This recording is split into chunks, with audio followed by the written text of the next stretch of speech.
Okay. మత్తయి సువార్త మూడవ అధ్యాయము. మత్తయి సువార్త మూడవ అధ్యాయము 16, 17 వచనాలు. Matthew chapter 3 verse 16 and 17. Matthew chapter 3 verse 16 and 17. మూడవ అధ్యాయం 16, 17 వచనాలు. ఆ, ఆ, ఆ, ఉమ్, ఉమ్, ఉమ్, ఉమ్, ఉమ్, ఉమ్. సరే, రైట్. దేవుడు ఈ భూమి మీద ఉన్న ప్రజల పట్ల ఒక ఉద్దేశం కలిగి ఉన్నాడు. God has purpose for the people on this earth. ఉద్దేశం లేకుండా దేవుడు మనుషులను సృష్టించలేదు కదా. ఫర్ ఎగ్జాంపుల్, ఒక ఐటమ్ ఏదైనా ఒక కంపెనీ తయారు చేస్తుంది అనుకోండి. ఇప్పుడు ఆ కెమెరా ఉందనుకుందాం, లేకపోతే ఒక మొబైల్ ఫోన్ ఉందనుకుందాం. ఒక పర్పస్ ఉంటుంది. ఎస్, పర్పస్ ఉంటుంది. అది ఎందుకు తయారు చేస్తారంటే, లైట్ అయితే వెలుగు రావాలని. ఒక మొబైల్ ఫోన్ అయితే అది మాట్లాడుకోవడానికి ఉపయోగపడాలని. అదే మైక్ అయితే ఇలాగా ఇట్లా మాట్లాడినప్పుడు ఇది ప్రజలకు వినపడేటట్లుగా ఉపయోగపడాలి. ఎస్, ఒక ఉద్దేశం, right? So same God also has purpose for all of us. మనందరి జీవితాల పట్ల కూడా దేవుడు ఒక ఉద్దేశం కలిగి ఉన్నాడు. ఇక్కడ మనం చదువుకున్న భాగంలో మత్తయి సువార్త 3వ అధ్యాయంలో 16, 17 వచనాలు. Matthew 3, 16 and 17. యేసుక్రీస్తు వారు బాప్తిసం అంటే భూమి మీద ఉన్న టైంలో ఆల్మోస్ట్ 2000 ఇయర్స్ అగో, 2000 సంవత్సరాల క్రితం యేసుక్రీస్తు వారు ఈ భూమి మీద ఉన్నప్పుడు ఆయన ఈ భూమి మీద మనిషిగా పుట్టి ఇక తర్వాత పరిచర్యని అఫీషియల్గా స్టార్ట్ చేసే సమయంలో ముందుగా బాప్తిసము తీసుకున్నాడు. ఆ యొక్క బాప్తిసం తీసుకున్నప్పుడు జరిగినటువంటి విషయం ఏంటి అంటే, నీళ్లలో నుండి ఒడ్డునకు వస్తున్నప్పుడు వచ్చారు, ఇదిగో ఆకాశము తెరవబడింది. ఆకాశము తెరవబడింది. తెరవబడిన తర్వాత దేవుని ఆత్మ పావురం వలె దిగి తన మీదకి వచ్చింది. రైట్? సో ఆకాశం తెరవబడింది, దేవుని ఆత్మ పావురం వలె దిగి వచ్చింది. అంతేకాకుండా ఇంకా ఒక స్వరము కూడా చెప్పారు. ఆ స్వరం తండ్రి నుంచి వచ్చింది. ఏంటంటే ఆ స్వరము, ఇదిగో ఈయనే నా ప్రియ కుమారుడు. నా కుమారుడు అని చెప్పలే ఇక్కడ, నా ప్రియ కుమారుడు అని చెప్పాడు. నా ప్రియ కుమారుడు, my beloved son, is my beloved son. ఈయన యందు నేను ఆనందించుతున్నాను. I'm delighting in him. ఆయన యందు నేను ఆనందిస్తున్నాను, ఈయన నా ప్రియ కుమారుడు అని చెప్పాడు. మన జీవితాల్లో కూడా మనము కూడా దేవుని పిల్లం. ఇప్పుడు రక్షణ పొందాము. యేసు ప్రభునందు విశ్వాసం ఉంచిన వారు రక్షణ పొందినట్లు, విశ్వసించిన వారు రక్షణ పొందినట్లు. రక్షణ పొందిన తర్వాత యేసునందు విశ్వాసం ఉంచిన తర్వాత, once you believed in Jesus Christ, యేసుక్రీస్తు వారిని సొంత రక్షణగా అంగీకరించిన తర్వాత ఏమవుతుందంటే, యేసును అంగీకరించిన తర్వాత నెక్స్ట్ స్టెప్ ఏంటి అంటే, ఇదిగో మనం బాప్తిసం తీసుకుంటాం. ఎందుకు అని అంటే, బాప్తిసం అనేటువంటిది it is obedience towards God. దేవుడు చెప్పాడు చేయమని, బాప్తిసం తీసుకోమని, దేవుని పట్ల విధేయత చూపించినట్లు. అండ్ సెకండ్ పాయింట్ ఏంటంటే, ఇట్ ఈస్ పబ్లిక్ డిక్లరేషన్. రెండో విషయం ఏంటంటే, నేను కూడా రక్షణ పొందాను, నేను కూడా యేసునందు విశ్వాసం ఉంచాను అని ఈ యొక్క సాక్ష్యాన్ని బయటికి చెప్పడం అనమాట. అప్పుడు ఈ మాటలు అర్థమవుతాయి. పిల్లలు తల్లిదండ్రులు వాక్యం వినేటట్లుగా సైలెంట్ వదిలేండి, తల్లిదండ్రులు వాక్యం వినండి. సో పబ్లిక్ డిక్లరేషన్, మనం బయటికి తెలియజేస్తున్నాం, ఇదిగో నేను కూడా యేసు నమ్మాను అని. నెక్స్ట్ ఏంటంటే, ఇదిగో ఆ తండ్రి ఆ దేవుడు చెప్పాడు చేయమని, బాప్తిసం తీసుకోవాలని. విశ్వసిస్తే చాలు కదా, నేను ఆ విశ్వాసం ఉంచాను, హృదయం అందు అంగీకరిస్తే చాలు అన్నాడు, రక్షణ పొందుతానన్నాడు. ఎస్, అవును, రక్షణ పొందావు. బట్ ఆయన ఆ మాట చెప్పిన ఆయన బాప్తిసం కూడా తీసుకో అన్నాడు. ఎందుకనంటే అది బయటకు తెలియచేయాలని. సో ఈ మాట విన్నప్పుడు ఆ మాట కూడా విన్నామనుకోండి, మనం దేవునికి విధేయత చూపించిన వారం అవుతాం. ఎందుకంటే విధేయత చూపిస్తే అప్పుడు ఏమంటాడంటే, ఆయన కూడా ఇప్పుడు ఏ విధంగా అయితే యేసుక్రీస్తు వారిని గురించి ఈయన నా ప్రియ కుమారుడు, ఈయన యందు నేను ఆనందించున్నానని చెప్పాడో, అలాగా మనము కూడా విధేయత చూపించినప్పుడు, వెన్ వి ఒబే, ఆయనకి విధేయత చూపించినప్పుడు ఆయన ఎస్, ఇతరు నాకు ప్రియ కుమారుడు, నా మాటకు లోబడ్డాడు, పలానా జాన్ బ్రదరు బాప్తిసం తీసుకోమంటే ఇదిగో తీసుకున్నాడు అని దేవుడు కూడా ఆనందించే దేవుడు అయి ఉన్నాడు. ఇప్పుడు కాదులే బ్రదర్, ఇంకా పిల్లలకు పెళ్ళిళ్ళు చేయాలి, కూతురు ఉంది, కుమార్తెకి సంబంధాలు వస్తాయో అయిన తర్వాత ఈ రకాలు చాలా రకాలు నాకు ఎదురవుతుంటారు. ఇట్లాంటి రకాలని చూసి నాకు చాలా మందికి ఏం చెప్పాలో చెప్తుంటాను నేను.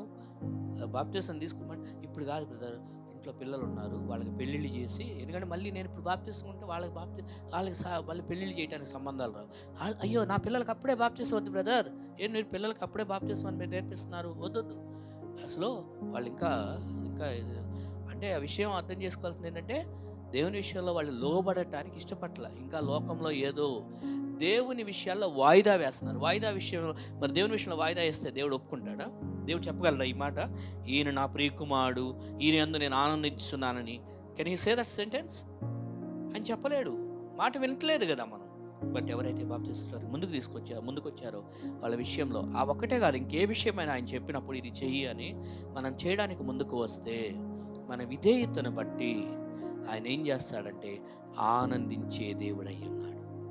మన జీవితాల పట్ల ఆయన ఉన్న ఉద్దేశం ఏంటంటే, అల్టిమేట్గా ఆయన ఆనందించాలి మనల్ని బట్టి అని. ఏ తల్లిదండ్రులైనా పిల్లల్ని చూసి నాకు చివరిగా ఆనందం కావాలి నా పిల్లల్ని బట్టి అని కోరుకుంటారు, అవునా? అలా కాదనుకోండి, వాళ్ళు ఇష్టం వచ్చినట్టు చెడ్డ పేరు తెస్తూ ఉన్నారనుకోండి, సొసైటీలో బయట అక్కడిక్కడ, అబ్బా నా కుమారుని బట్టి నేను విసిగిపోయానండి, నా కుమార్తెను బట్టి విసిగిపోయానండి అని చెప్పేవాళ్ళు ఉంటారు, అవునా? చెడ్డ పేరు. బట్ దేవుడు మరి ఏం చెప్పుకోవాలి? కానీ ఇక్కడ యేసుక్రీస్తు వారి గురించి ఏం చెప్పంటే, ఈ నా ప్రియ కుమారుడు, ఈయన నేను ఆనందిస్తున్నాను. సో నేను కూడా దేవుని చేత అలా చెప్పబడాలి అంటే మన జీవితంలో లోబడేవారు. ఆయన కొన్ని ఆజ్ఞలు చెప్తాడు, కొన్ని చేయమని, అది చేసినప్పుడు ఆయన ఆనందించే దేవుడై ఉంటాడు. తర్వాత మరి కొన్ని విషయాలు మనం కొద్దిగా అర్థం చేసుకోవడానికి వాక్యంలోంచి కొన్ని విషయాలు చూద్దాము. మన జీవితం పట్ల ఒక ఉద్దేశం కలిగి ఉన్నాడు అని చెప్పాను నేను. దేర్ ఈస్ పర్పస్, ఒక ఉద్దేశం అనేది ఉంది, రైట్? ఆ ఉద్దేశం ఎట్లాగా మనకి ఏ విధంగా అర్థం చేసుకో? చాలా రకాలుగా మనం అర్థం చేసుకోవచ్చు. పరిశుద్ధాత్ముడు మనకు నేర్పిస్తాడు. ఈ వాక్యాలు చదివినప్పుడు, ఈ వాక్యాలు విన్నప్పుడు ఇందులో నుంచి ఈ విషయం మనకు అర్థమవుతుంది అనమాట. 2 తిమోతి 2:20-21, 2 తిమోతి 2వ అధ్యాయము, 2 తిమోతి చాప్టర్ 2, 2 తిమోతి 2వ అధ్యాయము 20-21 వచనాలు.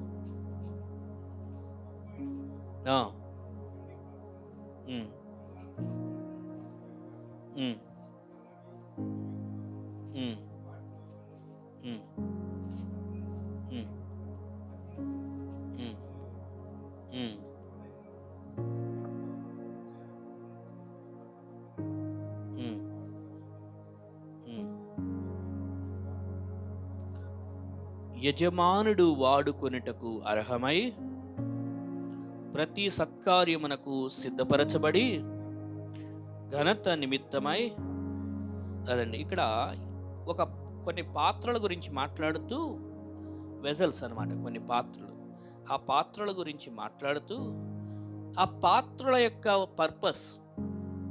ఉద్దేశం ఏంటి అంటే, ఆ పాత్రలు, the purpose of vessels are యజమానుడు వాడుకొనుటకు అర్హమైన ప్రతి సత్కార్యమునకు, in order to be used by the master. How? By doing good works. సత్క్రియలు చేయటం అనేటువంటి చేస్తూ ఉన్నప్పుడు యేసు అంటే యజమానుడు ఎవరంటే, మనకి ఇప్పుడు మన జీవితానికి యజమానుడు మన దేవుడు. సో ఈ పాత్రలు ఎవరు అంటే మనం. we are the vessels. మనం పాత్రలమై ఉన్నాం, పాత్రలము. సో మనం పాత్రలమై ఉండగా vessels, the purpose of this vessels made by owner is that to be useful for the master. యజమానుడికి ఆయన వాడుకోదగినట్లుగా ఈ పాత్ర అయి ఉండాలి, అంతే కదా? పాత్ర తీసుకున్నాము, షాప్కి వెళ్ళి కొనుక్కొని వస్తాము ఒక వెజల్ కిచెన్లో, కానీ ఉపయోగపడలేదు అనుకోండి, ఏమనుకుంటారు? ఇంత డబ్బులు పెట్టి కొన్నాం కానీ ఇది వేస్ట్ అయిపోయింది, అవునా? ఒక ఉద్దేశం, ఒక ప్రాఫిట్, ఒక లాభం, ఒక ప్రయోజనం ఉండాలి ఆ పాత్రను బట్టి. ఒక వ్యక్తి దాన్ని తయారు చేసినప్పుడు కూడా ఆ పర్పస్తో తయారు చేస్తాడు. Same way you and me, we are the vessels. దేవుని యొక్క పాత్రలమై ఉన్నాం. ఈ పాత్ర ద్వారా మన యజమానుడు మనలను వాడుకోదగిన వాడై ఉండాలి. యజమానుడు, హూ ఇస్ అవర్ మాస్టర్? మన దేవుడు, మన యజమానుడు అంటే ఇగో తండ్రి దేవుడు, ఆయనే మన యజమానుడు. ఆయనకి నేను వాడుకోదగిన వ్యక్తిగా ఉంటున్నానా? Am I being useful for my master? Am I being useful for my God? నా దేవునికి నేను ఉపయోగకరంగా ఉన్నానా, లేకపోతే నా బ్రతుకు ద్వారా దేవునికి ఉపయోగం లేదా? నా దేవునికి ఏమైనా ప్రయోజనం ఉందా నా వల్ల? లేకపోతే నా జీవితం ద్వారా దేవునికి ప్రయోజనం లేదా అని మనం ఇక్కడ గమనించుకోవాలి. మన జీవితంలో ఈ పాత్రలమై ఉండి, ఈ పాత్ర యజమానుడు వాడుకొని ఇందులో సత్కార్యములు చేసే పాత్ర అయి ఉండాలి. అంటే ఇప్పుడు ఒక గిన్నె ఉందనుకో, ఒక గ్లాస్ ఉందనుకోండి, ఇంటికి వచ్చిన వ్యక్తికి ఏం చేస్తారు? ఆ గ్లాసులో చక్కగా నీళ్లు వేసి ఇస్తారు. అప్పుడు ఆ దాహము తీరిద్ది. ఎస్, ఇప్పుడు ఆ గ్లాసు, ఆ యొక్క వెజల్, అది ఎందుకు వాడబడిందంటే, యజమానుడు ఎందుకు అన్నాడంటే, నేను త్రాగడానికి నీళ్లు, అలాగే ఇంటికి ఎవరన్నా వస్తే I should serve my guest with this my glass are vessel.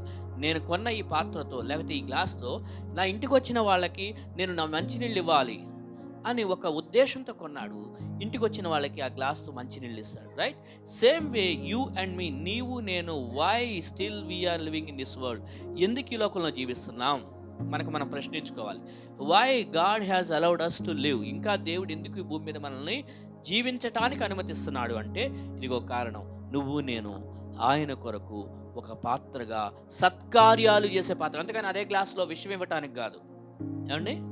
Good works అన్నాడు, సత్కార్యాలు చేసే పాత్రగా ఉండాలి. కానీ ఆ గ్లాస్లో కొద్దిగా విషయం కలిపించేస్తే వాడు ప్రాణం పోయింది కదా, అలా కాదు, సత్కార్యాలు చేయడం. So why God has created us, why God has given us this life, దేవుడు ఎందుకు సృష్టించాడు, ఎందుకు జీవితాన్ని ఇచ్చాడంటే you are the vessel so that he can use for his purpose for the good works. మంచి కార్యాలు చేయటానికి తన ఉద్దేశాల కొరకు నిన్ను వాడుకోవాలని ఈ భూమి మీద ఉంచాడు.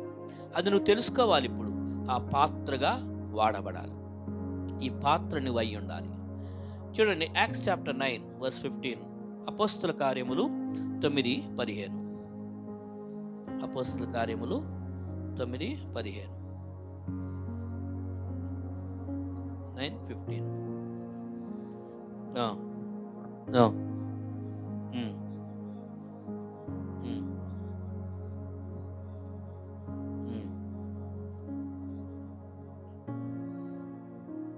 చదవండి.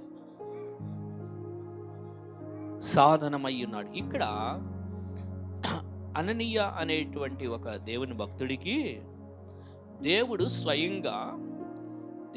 స్వయంగా అననీయ అనే భక్తుడిని పిలిచి చెప్తున్నాడు, అననీయ, ఇదిగో ఒక మనుషుడున్నాడు, ఆ మనుషుడికి నువ్వు వెళ్ళి అతని దగ్గర ప్రార్థన చేయి. అక్కడ ఎవరంటే సౌలు అనే వ్యక్తి ఉన్నాడు, ఆ వ్యక్తికి వెళ్ళి నువ్వు ప్రార్థన చేయి అని 11వ వచనంలో చెప్పాడు. ఎందుకయ్యా ఆయన చాలా మందిని హింసిస్తున్నాడు, ఇప్పటికే చాలా మంది దేవుని ప్రార్థన చేసుకుంటున్న వాళ్ళని కొట్టాడు, చాలా మందిని చంపాడు, చాలా మందిని ఇబ్బంది పెట్టాడు, ఇప్పుడు కూడా మళ్ళీ అదే పని మీద వెళ్ళాడని విన్నాను, ఎందుకయ్యా ఆయన దగ్గరికి నన్ను వెళ్ళమంటున్నావు అంటే, ఇప్పుడు అదిగో ఆ 15వ వచనంలో చెప్పాడనమాట. ఏ ఉద్దేశంతో అంటే, నువ్వు వెళ్ళు, అన్యజనుల ఏటను రాజుల ఏటను ఇశ్రాయేలు ఏటను నా నామం భరించుటకు ఇతడు నేను ఏర్పరచుకున్న సాధనమయ్యున్నాడు.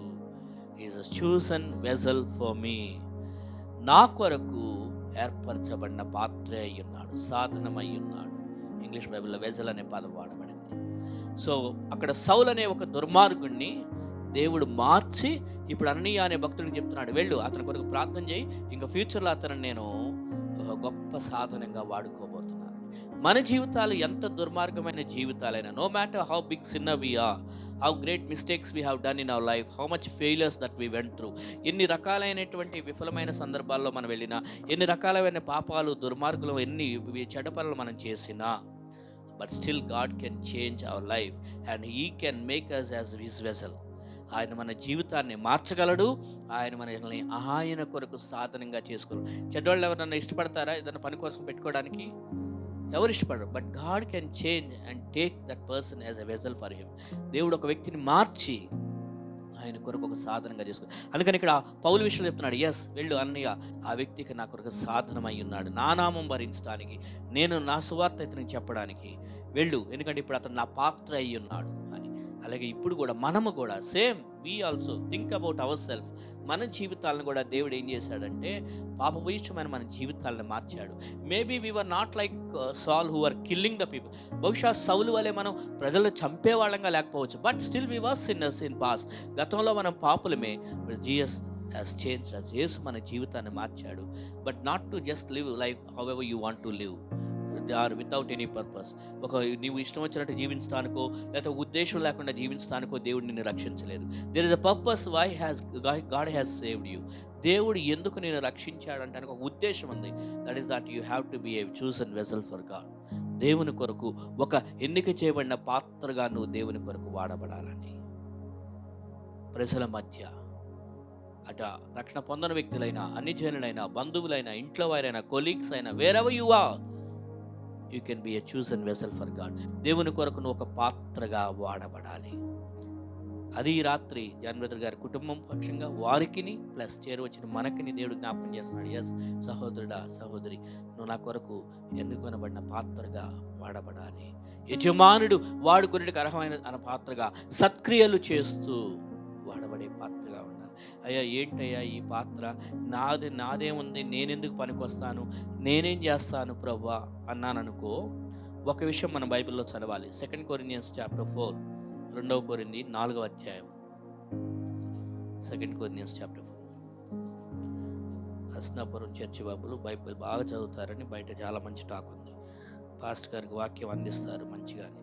2 కొరింథీ 4వ అధ్యాయం 5 నుంచి 7 వరకు. 2 Corinthians చాప్టర్ 4, 5 to 7.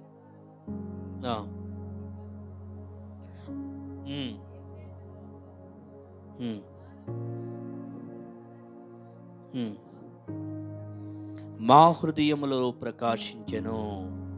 చదవండి.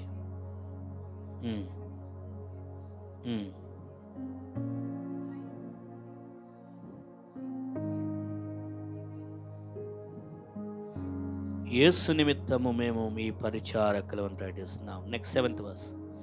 ఇది చాలా ఇంపార్టెంట్ వర్స్.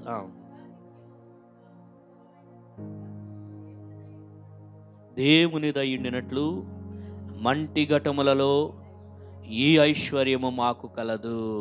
ఈ మాట గమనించారా? చాలా పవర్ఫుల్ వర్స్. ఈ రాత్రి జాన్ బ్రదర్ కొరకు ఈ వచనాలు మరొకసారి చదువుతున్నాను. దేవుని దయ్యుండినట్లు మంటి ఘటములలో ఈ ఐశ్వర్యం మాకు కలదు. ఎస్, మనందరికి కూడా ఇది మన ఒక మంటి ఘటం, మన మంటి పాత్రలం. ఇలాంటి మంటి ఘటములలో దేవుడు ఏం పెట్టాడంట? ఐశ్వర్యం. ఐశ్వర్యం. మీ దగ్గర బంగారం ఉందనుకోండి, వజ్రాలు ఉన్నాయి అనుకోండి, కొన్ని డైమండ్ రింగ్స్ ఉన్నాయి అనుకోండి, నెక్లెస్ ఉందనుకోండి, కొమ్మరోడ్ దగ్గరికి వెళ్ళి ఒక మట్టి కొండను తీసుకొచ్చి అందులో దాచిపెట్టి మూతపెట్టి పెడతారా? ఏమండి, ఏం చేస్తాం? If you have gold and diamonds and necklace, will you hide it in a pot? No.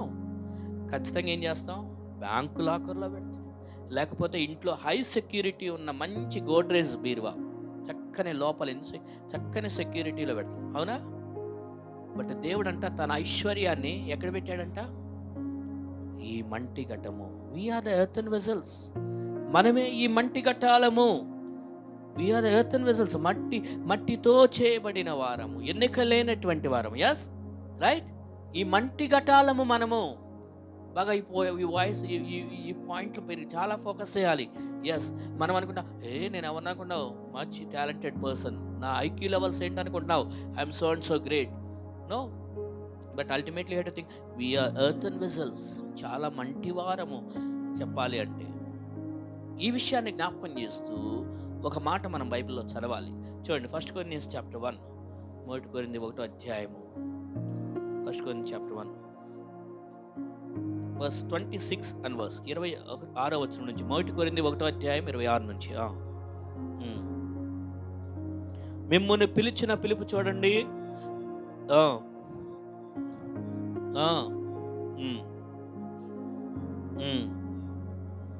చూడండి, లోకంలో ఎంతో మంది ఉన్నారు. అట్లాంటి వాళ్ళు అట్లా కాదు పిలిచలేదు, మిమ్మల్ని అలా పిలవలేదు.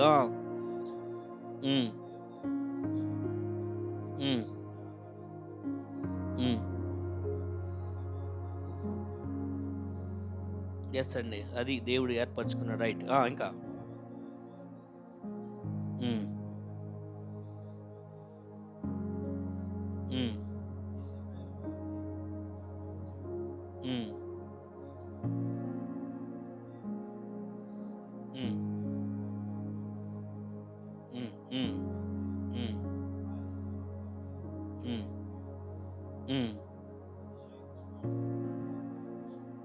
చాలండి. చూసారా ఎంత చక్కని మాటలు ఉన్నాయో?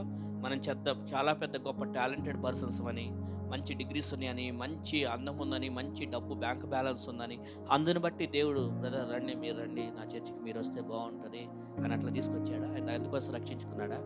నో, అలా కాదు. అసలు వాస్తవానికి మనం ఏ అర్హత లేని వాళ్ళం.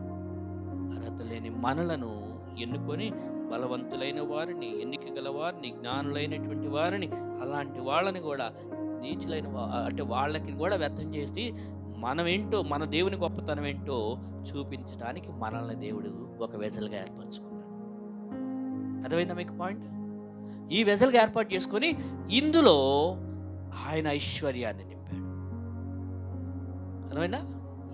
ఈ మనల్ని ఎన్నుకొని, ఎన్నికలేని మనల్ని ఎన్నుకొని ఆయన ఐశ్వర్యాన్ని నింపాడు. ఏంటి ఆయన ఐశ్వర్యం ఏంటి అంటే ఆయన జ్ఞానం. ఆ మాట ఎక్కడ అట్లా అర్థమవుతుందంటే ఇక్కడే మనం చదివే 2 కొరింథీ 4వ అధ్యాయంలో ఆయన జ్ఞానముతో కూడిన ఐశ్వర్యం అని చెప్పాడు. ఆయన జ్ఞానమే ఆయన ఐశ్వర్యం.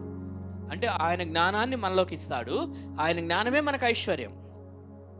ఇప్పుడు కొంతమంది అంటారు, నా కొడుకులకి కూతుర్లకి నేనేమి ఆస్తులు పంచిపెట్టే ఇవ్వలేదు, కానీ చదివించాను, ఇక తర్వాత వాళ్ళే ఆస్తులు సంపాదించుకుంటారులే అని. ఎందుకంటే అదొక జ్ఞానం అనేటువంటిది ఇస్తే ఆ జ్ఞానం ద్వారా వాళ్ళు సంపాదించుకుంటారని వాళ్ళు చెప్తారు. సేమ్ వే ఇప్పుడు మనకు కూడా ఆయన జ్ఞానాన్ని, హిజ్ నాలెడ్జ్, ఆయన జ్ఞానం మనలో పెట్టడం అంటే సాధారణమైన విషయమా? ఇది ఎవరు లోకల్ కాదు. అందుకని కదా మీరు డానియేల్ గురించి గ్రహించండి. దానియేల్లో ఆ జ్ఞానం ఎక్కడి నుండి వచ్చింది ఆయనకి? రాజు యొక్క కలల భావాలు చెప్పే విషయము, ఎన్నెన్నో మర్మాలు చెప్పే విషయం. ఎందుకని దేవుడి పెట్టిన జ్ఞానం ఆయనలో. సేమ్ వే ఈ లోకంలో వెర్రివారిని వ్యర్థం, ఇంకా ఎంతోమంది జ్ఞానులైన వారు, బలవంతులు ఎంతోమంది ఉంటే వెర్రివారమైన మనల్ని ఎన్నుకొని ఆయన జ్ఞానాన్ని మనలో నింపి, ఎస్ ఇప్పుడు నువ్వు ఒక పాత్రవి, నా జ్ఞానాన్ని నీలో పెట్టా, ఇప్పుడు ఆ జ్ఞానంతో నువ్వు జీవించి ఆ జ్ఞానాన్ని ఇతరులకు కూడా పంచిపెట్టాలి, దాని కొరకు నువ్వు సాధనమై ఉండాలి అని ఈ రాత్రి జ్ఞాపకం చేస్తున్నాడు. అర్థమైందా? వై, ఎందుకు, వాట్ ఈస్ ద పర్పస్, ఏ ఉద్దేశంతో నన్ను ఎందుకు పుట్టించాడు, ఎందుకు చేశాడు, ఎందుకు పుట్టించాడు ఈ భూమి మీద అంటే ఇదిగో ఇందుకోసం. మనం ఏదో గొప్పవాళ్ళమని కాదు, కానీ మంటి పాత్ర ఆయన మనలో ఆయన ఐశ్వర్యాన్ని, అనగా ఆయన ఐశ్వర్యం అనగా బంగారం వెండ నో, ఆయన జ్ఞానం, ఆ జ్ఞానైశ్వర్యాన్ని పెట్టాడు మనలో. పెట్టి ఇప్పుడు ఆ జ్ఞానైశ్వర్యాన్ని, అదే ఇంకో మాట, ఆ జ్ఞానాన్ని మనలో పెట్టాడు అంటానికి కొలసియన్స్ 2:3, కొలసి 2:3 సార్ చూద్దాం. కొలసి 2:3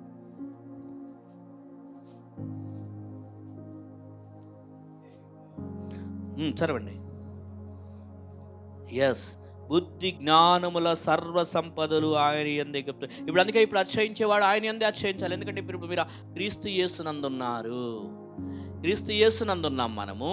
ఆయన యందు ఏమున్నాయంటే ఆయన పేదోడా, చేతగానోడా, ఆయన దగ్గర ఏమి లేనోడా? మనం ఆయనలో ఉన్నాం, ఆయనతో ఉన్నాం, ఆయన మనలో ఉన్నాడు. We are in him and we are with him, he is with us. What he has? బుద్ధి జ్ఞానముల సర్వ సంపదలు, all that glory, all that treasures of wisdom and knowledge. బుద్ధి జ్ఞానముల సకల ఐశ్వర్యాలు ఆయనలో ఉన్నాయి. ఇప్పుడు ఆయన మన పాత్రగా చేసుకొని ఆ జ్ఞానాన్ని మనలోనికి పంపాడు. ఇప్పుడు అంటారు కదా, వీళ్ళ డాడీ లాగే ఈయన కూడా చాలా పెద్ద జ్ఞానవంతుడండి అని. అవునా? చాలా గొప్ప జ్ఞానవంతులు ఉంటారు. అలాగా దేవుడు మనలను కూడా ఆయన జ్ఞానము, ఆయన బుద్ధి మనలోకి పెట్టి మనల్ని జ్ఞానవంతిగా చేస్తున్నాం. ఇప్పుడు ఆ జ్ఞానం అనేది మనలో ఉంది.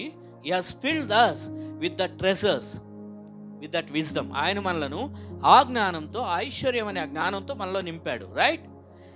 ఈ ఐశ్వర్యమైన ఈ జ్ఞానము ఇప్పుడు మనం జీవించాలి, దాన్ని బయటికి దాన్ని అనుసరించాలి. ఎస్, అంతేకాకుండా స్వార్థంగా జీవించకూడదు. We should not live only for our selfs with that knowledge. ఆ జ్ఞానంతో నేనే జీవిస్తా, నా కొరకే జీవిస్తా, మీ మై సెల్ఫ్, నేను నా కొరకే అన్నట్లు కాదు.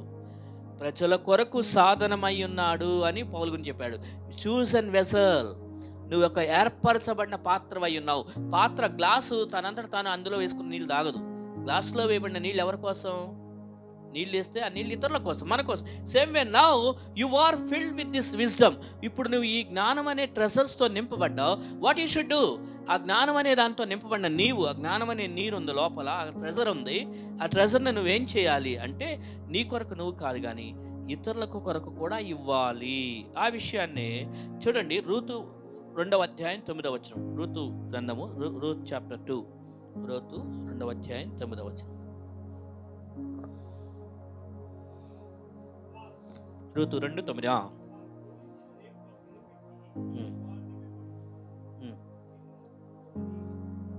చదవండి.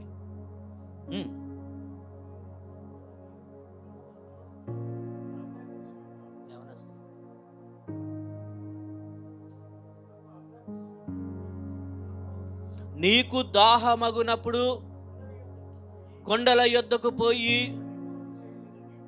పనివారు చేతున నీళ్లు త్రాగుమని చెప్పాను. నీకు దాహమైనప్పుడు కొండల యొద్దకు పోయి పనివారు చేతున నీళ్లు త్రాగుము అన్నాడు. ఈ మాట బోయజ్ అనే ఒక వ్యక్తి, ఐశ్వర్యవంతుడు, అక్కడ రూతు అనే ఒక యవనస్తురాలికి, ఆమె ఒక పరాయి దేశస్తురాలు, అసలు ఒక ఎక్కువ ఆధారం లేని మనిషి, అలాంటి వ్యక్తి ఏదో ఆ పరకే ఆ చేనులో కొద్దిగా ఏరుకొని ఏదో కొద్దిగా కాలంగా ఆ కడుపు నింపుకుందాం వెళ్ళి అత్త దగ్గరికి అని ఆ పనిలోకి వెళ్ళింది.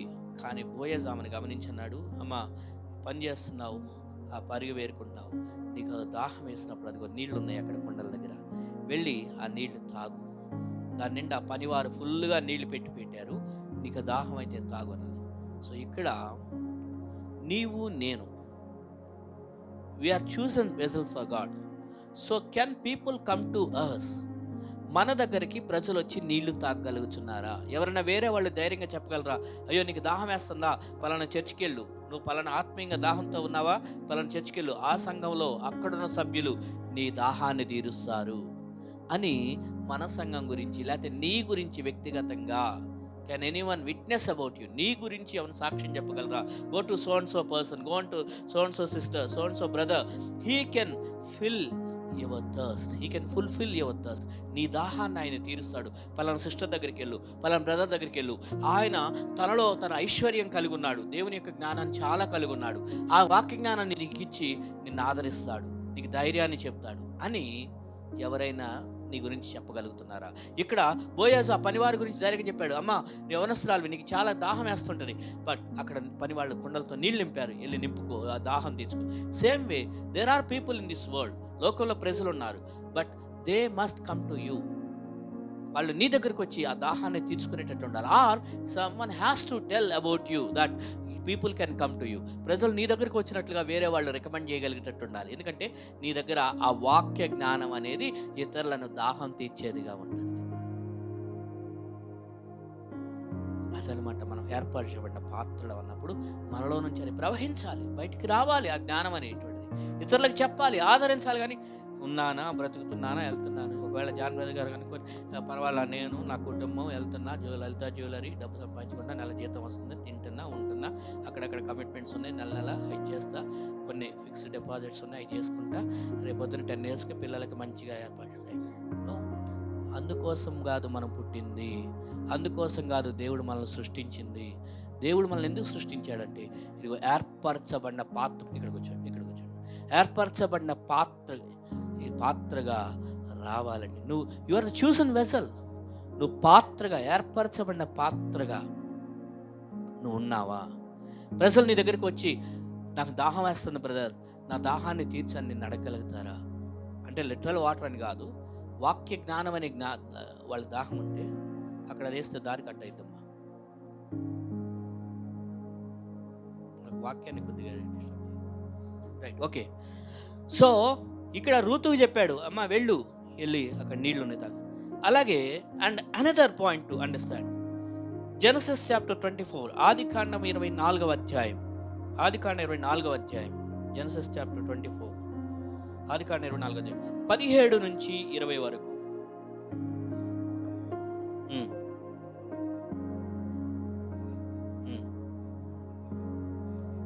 నీ కడవలో నీళ్లు కొంచెము దయచేసి, ఆదికాండం జెనసిస్ చాప్టర్ 24:17, నీ కడవలో నీళ్లు కొంచెము దయచేసి నన్ను త్రాగనిమ్మని అడిగాను. ఇక్కడ ఒక నిమిషం ఆగుదామండి. ఇక్కడ అబ్రహాం యొక్క గొప్ప సేవకుడు అంటే ఈయన పొజిషన్ ఏంటంటే పని వాళ్ళందరికీ హై పొజిషన్లో ఉండి ఇన్ఛార్జ్గా చూసుకునే వ్యక్తి. ఈయనకి అబ్రహాం ఒక బాధ్యత అప్పగించాడు, అయ్యా పలానా దేశానికి వెళ్ళు, అక్కడ నా కుమారుడి కోసం ఒక సంబంధం తీసుకొని రా అంటే సరే అని యజమానుడు చెప్పిన మాట మీద బయలుదేరి వెళ్ళాడు. వెళ్తుండగా ఆయన ప్రార్థన చేశాడు, అయ్యా మరి ఇక్కడ ఎవరో తెలియదు కానీ నాకు ఒక సైన్ కావాలి, ఇలాగ నీళ్ళు అడిగితే ఇవ్వాలి, అప్పుడు వాళ్ళని నేను కోరుకుంటాను. రైట్, మంచిది, ఆ పాయింట్ వరకు ఓకే. బట్ ఇక్కడ నిజంగానే అతడు వచ్చి, అమ్మా నాకు నీళ్లు కావాలి అని అడిగినప్పుడు, నీ కడవలో నీళ్లు కొంచెం దయచేసి. ఆమె దగ్గర కడవ ఉంది, ఆ బావి దగ్గరికి నీళ్ల కోసం వచ్చింది, ఆమె దగ్గర కడవ ఉంది, ఆ కడవలో నీళ్లు ఉన్నాయి. ఇప్పుడు ఆ నీళ్లు కొద్దిగా కొంచెం దయచేసి నన్ను త్రాగనిమ్మని అడిగాను. Can people ask you for little water? ప్రజలు నిన్ను వచ్చి, అమ్మా కొద్దిగా నీళ్ళు ఇవ్వు, తాగాలి అని చెప్పగలుగుతున్నారా? చెప్పగలరా? నిన్ను అడగగలరా?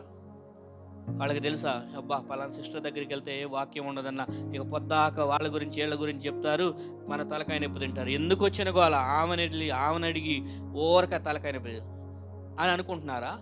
లేకపోతే పలానా బ్రదర్ దగ్గరికి వెళ్తే అబ్బా ఓరక వేరే రాజకీయాలు మాట్లాడతారు కానీ వాక్య జ్ఞానం లేదు, ఇక ఆ కడవలో నీళ్ళు ఇమ్మని ఇక ఆయన ఎందుకు అడుగుతాము, ఆ యొక్క ఐశ్వర్యం అందులో లేదు అని ప్రజలు అట్లా అనుకుంటున్నారా? ఎందుకంటే ఇప్పుడు దాకా చెప్పుకున్నాం, మనం పాత్రలు మట్టి పాత్రలలో ఐశ్వర్యం ఉండాలి అని. ఈ ఐశ్వర్యము వాక్యం అనే జ్ఞానంతో నింబడే ఐశ్వర్యం అని. ఈ వాక్య ఐశ్వర్య జ్ఞానాన్ని ప్రజలు నిన్ను అడగగలుగుతున్నారా? నీ గురించి వేరే వాళ్ళు రికమెండ్ చేయగలుగుతున్నారా? పలానా సిస్టర్ దగ్గరికి వెళ్ళు, పలానా బ్రదర్ దగ్గరికి వెళ్ళు, నీకు మంచి జ్ఞానం వస్తుంది అని చెప్పగలుగుతున్నారా? లేకపోతే డైరెక్ట్గా నిన్ను అడగగలుగుతున్నారా? ఇక్కడ అయ్యా అమ్మా కొద్దిగా నీళ్ళు అని అంటే అక్కడ అద్భుతమైన రెస్పాన్స్ చూడండి. 17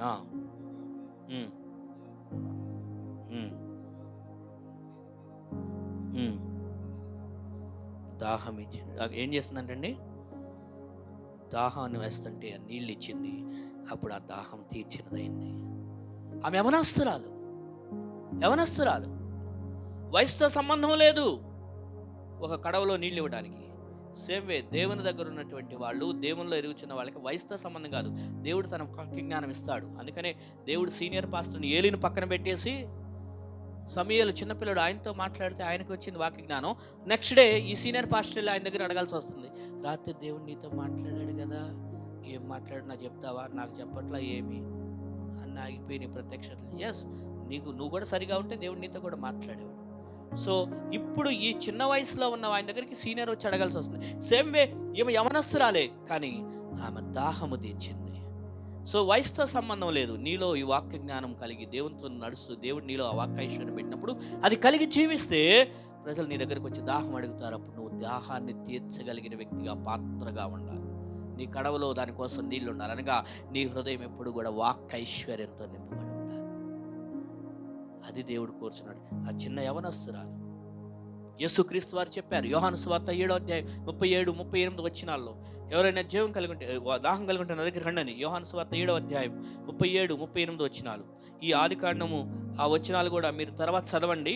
ఇక చాలా అందులో స్పిరిచువల్ లెసన్స్ చాలా ఉన్నాయి, కానీ మనకి టైం లేక ముందుకెళ్ళిన ఆదికాండం జాన్ చాప్టర్ 7 యోహాను సువార్త 7వ అధ్యాయం 37-38 37 and 38.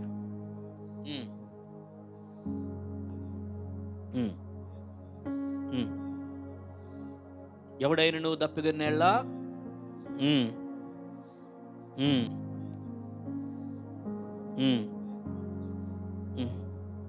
వాని కడుపులో నుండి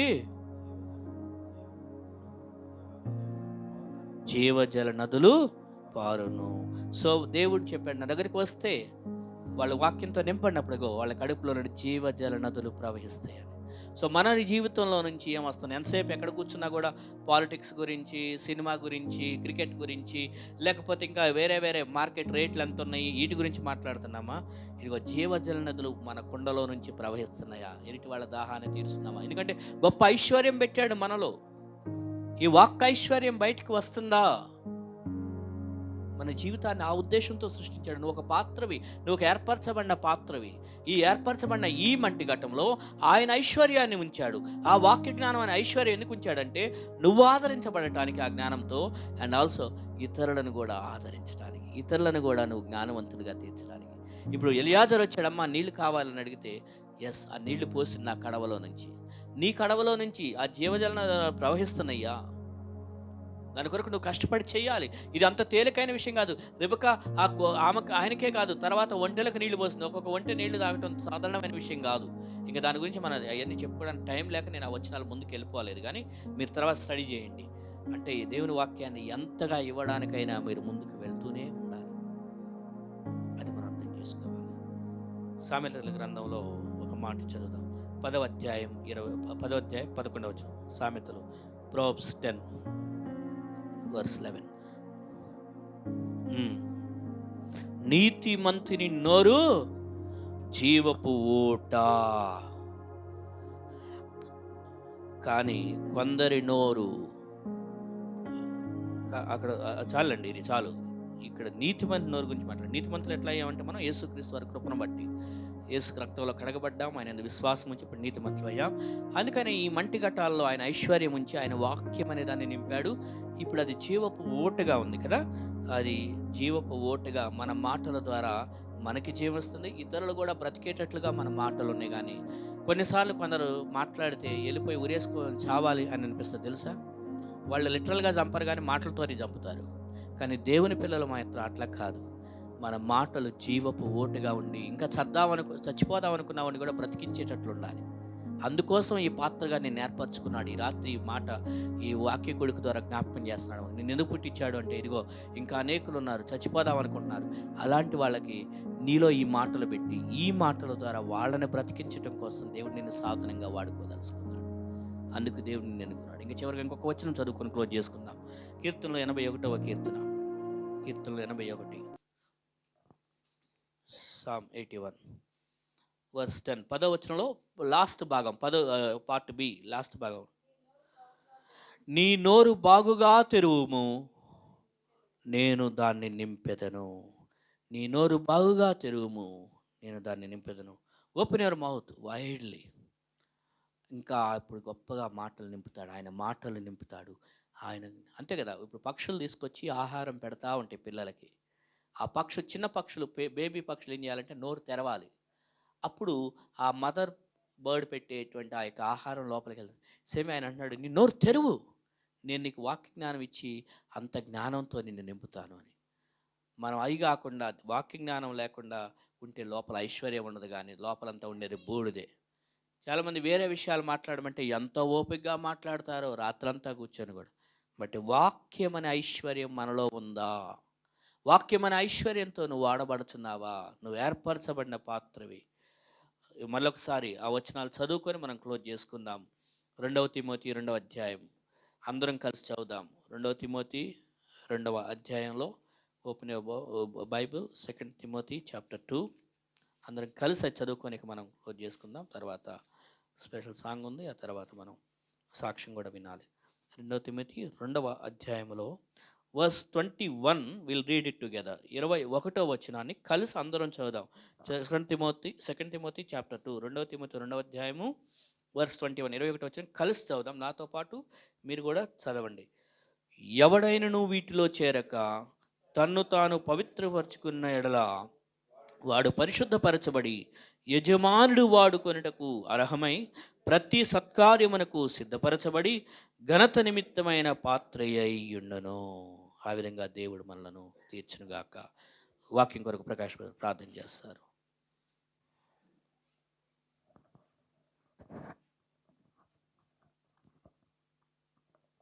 ప్రార్థించుకుందాం. మహాపరిశుద్ధ కృపల తండ్రి, ఈ సాయంకాల సమయంలో తండ్రి, ఈ అస్తినాపురం సంఘంలో మమ్మల్ని ఎంతవరకు తండ్రి మీరు చేసిన విధానాన్ని బట్టి మీకు వందనాలు చెల్లించుకున్నాం తండ్రి. నాయన మరి జాన్ బ్రదరు బాప్తిసం నిమిత్తం ప్రభా మరి ఇక్కడ చేసిన నాయన ఈ కార్యక్రమాన్ని బట్టి మరొకసారి మీకు వందనాలు స్తోత్రాలు చెల్లించుకున్నాం తండ్రి. ఇంతవరకు తండ్రి మరి మాకు ఎన్నో మర్మమైన విషయాలు నాయన మాకు బోధించారు ప్రభా. ఏ విధంగా మేము నడుచుకోవాలో, ఏ విధంగా మీకు వాడబడాలో ప్రభా ఇంతవరకు నాయన తండ్రి మాకు నేర్పించారు. మేము ఈ లోకంలో జీవిస్తున్నది ప్రభా కేవలం మా కొరకు కాదు, మా కొరకు కాదు కానీ ప్రభా కేవలం నిమిత్తమే ప్రభా నీ యొక్క క్రియలు ఈ లోకంలో మేము జరిగించుటకు మాత్రమే ఉన్నామని సత్యాన్ని మాకు నేర్పించినందుకు మీకు వందనాలు చెల్లించుకుంటూ ప్రతి ఒక్కరూ ఈ ఉన్న వాక్యాన్ని నాయన హృదయంలో నింపుకొని నీరు కట్టి ఫలింపజేయమని, ఇది వ్యర్థంగా పోకుండా తన సాతాను దొంగిలించుకున్న ప్రభా ప్రతి ఒక్కరూ నీతిగా న్యాయంగా జీవించడం కృప చూపించడం వేడుకుంటూ ఇంతవరకు కూడి వచ్చిన ప్రతి ఒక్కరిని పేరు పైన ఆశీర్వదించమని మరొకసారి మేము కలుసుకునే అవకాశం మాకు కల్పించమని వేడుకుంటూ ఈ యొక్క చిన్ని ప్రార్థన మీరు దీవించమని నజరైన యేసుక్రీస్తు నామంలో అడిగి వేడుకొని పొందుకున్నాను నా పరమ తండ్రి. ఆమేన్.